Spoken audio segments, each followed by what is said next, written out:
Welcome to Mindful with Minaa, where we explore how mindfulness can enhance your relationships and well-being. I'm your host, Minaa B, a licensed social worker, mental health educator, and author. Through insightful discussions, I will guide you towards self-awareness and self-efficacy, empowering you to effectively manage your relationships, reduce burnout, and be more present with yourself. So let's jump into today's episode. What's up, Mindful community? Welcome back to another episode with Mindful with Minaa. I'm going to stick with the theme of anxiety. Last week, I talked a little bit about how to manage your anxiety when we're dealing with all of the chaos in the world, but also in your personal life. What can you do to take care of yourself, and how can you pay attention to different cognitive distortions that might arise that can trigger anxiety or even worsen anxiety? But I want to focus on sleep for this episode because so many people struggle with insomnia or even hyposomnia, which is when you oversleep a lot or maybe you take a lot of naps throughout the day. But insomnia is when you have a hard time falling asleep at night. And I know a lot of people who have high functioning anxiety struggle with their sleep, and people who have anxiety or any mental health condition in general can struggle with sleep at night. And sleep is so vital to our mental health. So I want to take some time out to give you some tips on how you can improve your sleep pattern as a way to improve your mental health and potentially minimize the amount of anxious bouts that you have throughout the day, because it's a vicious cycle. When we're not sleeping, that can exacerbate symptoms of anxiety and depression. And when we have anxiety and depression, it can exacerbate sleep problems. So let's jump into today's episode. First, want to unpack the link between anxiety and sleep struggles, because when you experience anxiety, your nervous system goes into overdrive, making it harder to relax. What's happening is your brain perceives potential threats even when you're safe in bed. So think about times where you might be replaying your day over and over and over again. You're probably like, why did I say that during this conversation at lunch with a colleague, or while I was out and I introduced myself? Why did I introduce myself that way? So even though you're laying in bed and you're safe, you're creating these fake threats that's creating this belief system that the threat is happening in the moment, because you're replaying these anxiety-inducing moments that happened during the day. And this is keeping your sympathetic nervous system in a state of fight or flight. And so what's happening is it's leading to these racing thoughts that you're having, which is why you can't quiet your mind, because again, you're ruminating and just replaying this activating event that happened earlier within the day, and now it's disrupting your ability to fall asleep. You may also notice that by replaying these thoughts, you might have increased heart rate, your stomach might be hurting, you might start having chronic headaches, or you just feel restlessness, you're fidgety, you're tossing and turning, your body feels hot one minute, next minute you're cold, your body temperature is chronically changing. Because one of the things you have to remember is that when you experience anxiety, there are also physiological effects. Another thing that can happen is tense muscles, which is making it physically uncomfortable to fall asleep, but also a heightened sense of alertness, which keeps you from entering deep sleep cycles. Think of moments where you do actually fall asleep, but because you were ruminating so much before you went to bed, now you're sleeping, but you're not in a state of REM, which is when we're in our deep sleep. And so now you're kind of feeling like you're drifting, but you're not really getting the rejuvenating sleep that you need in order to wake up feeling refreshed and feeling recharged. And according to the Anxiety and Depression Association of America, people with anxiety disorders are 3 to 5 times more likely to experience chronic insomnia. This means that anxiety doesn't just cause one bad night of sleep. It can create an ongoing pattern of sleeplessness, making it even harder to function during the day. So I give you this data so that you can understand that when you're dealing with insomnia and anxiety, sometimes this is a chronic issue, and your sleep is super important, okay? Like, quality sleep is critical for mental health. Sleep isn't just about feeling well rested. It plays a huge role in our mental health. When you sleep, your brain processes emotions, consolidates memories, and regulates stress hormones like cortisol. So if you are chronically burnt out, you live a very stressful life, you have a lot of stressors happening or taking place in your life right now, sleep can play a critical role in aiding your mental health and reducing those cortisol levels. But if you're not getting adequate sleep, you might find yourself waking up grumpy, more anxious, more depressed, more annoyed, more burnt out. And so, one of the things that we need to remember is that sleep is critical to our mind, body, and spirit. Sleep is also going to help you with emotional regulation because I don't know about you, but I know that if I do not get sleep in the morning, do not talk to me for the first 2 hours that I'm awake. Okay. Even when I do get enough sleep, I have a hard rule around people talking to me as soon as I open my eyes. Even when I go on vacation with friends, I'll let them know, like, listen, in the morning, I need an hour to myself. Please do not chat my ear off. Please don't start playing music. Please don't act like we're about to party at 7 a.m. Just give me a moment to rejuvenate and wake up. Like, literally give myself an ability to wake up before you start chatting my ear off. Okay, please. So I want you to understand that when we do not get adequate sleep, it can impact our ability to regulate our emotions, hence why some of us might wake up feeling super grumpy or annoyed, or it just feels like you didn't get any sleep at all, so now you're angry at everybody. That is because sleep can help aid emotional regulation. So if you're like me, where whether you get sleep or not, you need a moment to yourself, that can also play a role in just rejuvenation and taking care of your mental health when you wake up in the morning and you just want peace and quiet before you have to talk and talk and talk all day. Now, to give you more data, studies show that getting less than 6 hours of sleep per night increases the risk of developing an anxiety disorder. Chronic sleep deprivation can also lead to increased irritability and mood swings. It can cause difficulty concentrating and making decisions. Now, decision fatigue. Think about the amount of times you experienced decision fatigue while also being tired.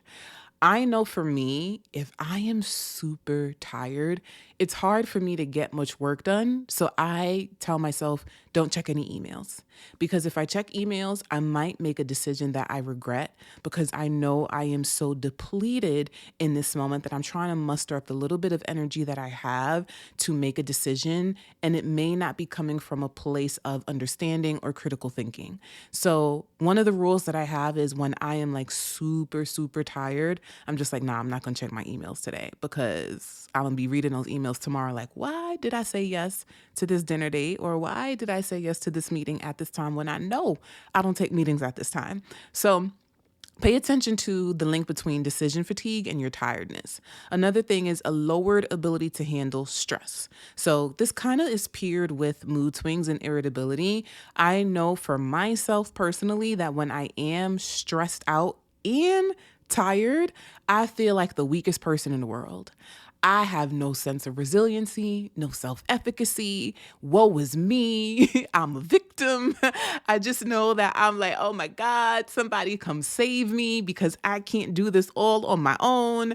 It's just hard to engage in critical thinking skills when you are not giving your brain the rest it needs to rejuvenate and replenish and manage cognitive load. Remember, we have to make so many decisions throughout the day. I got to figure out what I'm going to eat for breakfast. What am I going to eat for lunch? What am I going to say in this email? When am I going to take on this meeting? How am I going to craft this presentation since I know I have a keynote or a workshop? I have to make so many decisions throughout the day. And when these decisions are stressful, or if I'm dealing with the person who is stressful or I'm dealing with the situation that can be stressful, it's even harder to do that when I'm tired. So pay attention to the link between stress and managing stress, especially when you're tired.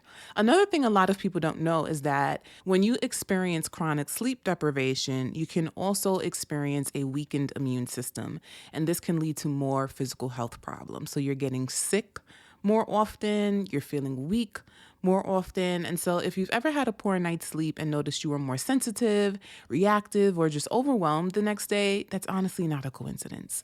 Sleep and mental health are intertwined, but the good thing is there are things that you can do to improve your sleep when you have anxiety. So, here are some research backed strategies to help calm your mind and set yourself up for better rest. The first thing is to create a calming bedtime routine. I highly recommend avoiding screens at least 30 to 60 minutes before bed. Studies do show that the blue light from the phones and even your laptops can interfere with melatonin production, and it can make it harder for your brain to recognize that it's time to fall asleep. I know as well, for me personally, when I'm on my computer compared to my phone, I don't feel like when I'm on my phone, I don't get this feeling that, I guess what I'm trying to say is it doesn't feel like overstimulation when I'm scrolling on my phone. But when I'm on my laptop, 9 times out of 10, I'm on my laptop working. I'm never really on my computer to like play solitaire or anything like that, right? I'm working. And one of the things I noticed is if I do not close my laptop at a certain time to prepare myself mentally for bed, I find that my brain is super overstimulated from the work that I was doing on my computer. So if I was reading emails or finishing up a presentation or just doing any kind of work, I feel that even though my body is laying down in my bed, my brain is still racing because I didn't give my brain a break before jumping in my bed. So it was literally laptop closed, now get in bed, but my brain is still wired. My brain is still like, girl, we didn't finish that email. We didn't finish that grant proposal. We didn't finish doing this. We didn't finish doing that. And my brain is just spinning and spinning and spinning. So I find that there is a difference for me personally when I'm on my phone compared to when I'm on my laptop late at night. So maybe that's you. Maybe you can relate. So pay attention to that because there are some people who it's the opposite. They're more overstimulated when they're scrolling on their phone. And so that can also interfere with your ability to fall asleep. So just pay attention to screen time at night, how much screen time you're exposing yourself to, and try to give yourself a break between the two. Because also for me, I can watch TV and fall asleep. I don't have a TV in my bedroom, but when I'm in my living room, I can watch TV up until my decision to go to bed. But I can't be on my laptop up until the point when I decide to go to bed. So there's a difference between the type of screen time I'm exposed to and how it impacts me before I get in my bed. The next thing is try reading or journaling or even listening to calming music instead of scrolling or being on your phone or being on your laptop. Or if you are someone who you do have a TV in your bedroom and your TV keeps you awake, maybe you can put on maybe white noise or listen to music from from your TV screen. Do something instead of watching TV if you know that TV keeps you up. I know that for me, I love listening to audiobooks. The downside to it is when I fall asleep because then I wake up and I'm like, where did I leave off? But it's something calming about hearing a voice talk to me, especially since, like I said, I don't have a TV in my room. I actually do like to fall asleep with some type of noise in the background. So I will normally listen to white noise. I can't listen to music because I'm going to be jamming all night and I'm going to be dancing. But I do find that white noise works for me. Or if I'm not reading a physical book, I find that listening to an audiobook can also calm me down. Another thing that can help is to try to take a warm bath or shower. This can help regulate your body temperature and also signals to your brain that it's time to wind down. I am Panamanian. I grew up in a household where my mother made it very clear you have to take a shower every morning and every single night. You are not skipping showers in this household.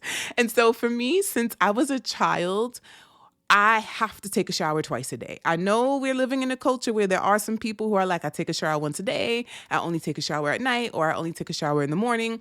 For me personally, taking a shower in the morning wakes my body up, and taking a shower at night actually works to signal to my body it's time to wind down and go to bed. This has been ingrained in me since childhood. And so this actually works for me. I'm not a bath person, but taking a warm shower really gives my body the rest that it needs, but also calms my brain down. It calms my mind down and it makes my body feel very smooth and relaxed. And I guess just doing my nighttime routine and general lotioning my body, doing my skincare routine, all of that is signaling to my brain, oh, it's time to bed because it's time to go to bed because we only do this twice a day, either when we wake up or when we're going to sleep. So that actually works tremendously. The next thing I want you to do is use some CBT techniques. So I want you to challenge those anxious thoughts that you're having before bed. If you find yourself thinking, I'm never going to fall asleep, try to reframe that into thinking, I've had sleepless nights before, but my body knows how to rest and I will eventually fall asleep. Also, a fun thing that you can do is practice worry time earlier in the evening. So maybe set aside 15 to 20 minutes before bed to write down your worries and the potential solutions that you're going to do to alleviate those worries. Because another thing that can happen is sometimes we'll get in bed, and if you struggle with anxiety, your anxious brain is thinking about all of the problems. And because you didn't cultivate solutions, you're staying up to cultivate solutions instead of going to sleep. And it can be hard to fall asleep because all you're thinking about is, oh no, I have to get this done. I have to do this thing. I have to do that thing. You need to schedule time to worry about those things before you actually get in bed. And what can be helpful about writing down the potential solutions is that once you do get in bed, at least if your brain starts to worry and think about all those problems you have, you can alleviate that symptom of anxiety by reminding yourself, oh, but I have a solution to that. I am going to, I don't know, maybe schedule this email before I go to bed, or I'm going to do this thing as soon as I wake up. I figured out a solution to the problem so that I don't have to be worried about the problem and what the solution might be while I'm trying to get rest. Meditation can be really, really helpful, especially progressive muscle relaxation techniques. And so sometimes all you have to do is breathe in and breathe out, starting at your feet and paying attention to the tense muscles in your body, moving your shoulders backwards and forwards, rolling your neck clockwise and counterclockwise, and just trying to find ways to move the stress out of your body so that you can also prepare your body for relaxation. Another thing that you can do is optimize your sleep environment. If I am extremely hot at night, that actually worsens my anxiety and it just interferes with my sleep altogether. And so make sure you keep your bedroom cool, dark, and quiet, or just keep it in a state that works for you, that actually is calming and can help you fall asleep. So think about the environment, think about the noise levels, think about the temperature, think about whether it's too bright or too dark. If you need a nightlight, put a night in your room, okay? I actually sleep with my bedroom door cracked open because a piece of light from the hallway peeks into my room, and that helps me so that when I do get up in the middle of the night to use the bathroom, I'm not bumping into a wall or something. I also live alone and don't like to have my door closed while I sleep. I think it's a little weird, but I'm curious to know if you keep your door open or closed. I saw this debate on Threads once, and people are like, if you keep your door open while you sleep and you live alone, you're a weirdo. And I was just like, wow, I guess I'm a weirdo. Anywho, before I digress, to stay on track, these are the things that I want you to remember when it comes to taking care of your sleep. Don't stay in bed tossing and turning. If you've been awake for more than 20 minutes, try to get up and do something. Maybe stretch. Maybe start reading a book. Do something that can calm you down. Another thing is try to avoid checking your phone. Sometimes when we're experiencing restlessness, we just assume, oh, let me go check an email. Let me go scroll on social media. And that can now activate your brain to think, oh, it's time to get up. Or you might get yourself caught up in a spiral of scrolling because now you expose yourself to stimulating content. And now you're trying to get back into a state of rest. And if you struggle with meditating on your own, you can use apps like Calm or Headspace because they offer sleep meditations specifically to help quiet an anxious mind. So I'm going to leave you with this. If anxiety is interfering with your sleep, know that you can take steps to improve it. It may take time, but small changes in your routine, thought patterns, and sleep environment can make a big difference. If your sleep struggles persist, do not hesitate to reach out for support. Because if you feel like maybe your anxiety is worsening or your anxiety is at a place where it's impacting your ability to function throughout the day, maybe it's time to see a therapist. If you live in New York State, you can reach out to me for a one-on-one consultation. The information to book your one-on-one consultation with me is in the description box below, so don't hesitate to reach out. Sleep is a fundamental part of your well-being and you deserve rest. So thank you for joining me on this episode of Mindful with Mina. If you found this helpful, please share it with a friend. Please also don't forget to subscribe, rate, and review this podcast. And most importantly, follow me on social media. You can find all of my links to my newsletter, my social media channels, and order my book, Owning Our Struggles. All of that information can be found in the description box as well. So remember to take care of yourself, be gentle with your thoughts, and I hope you get some restful sleep tonight. Until next time.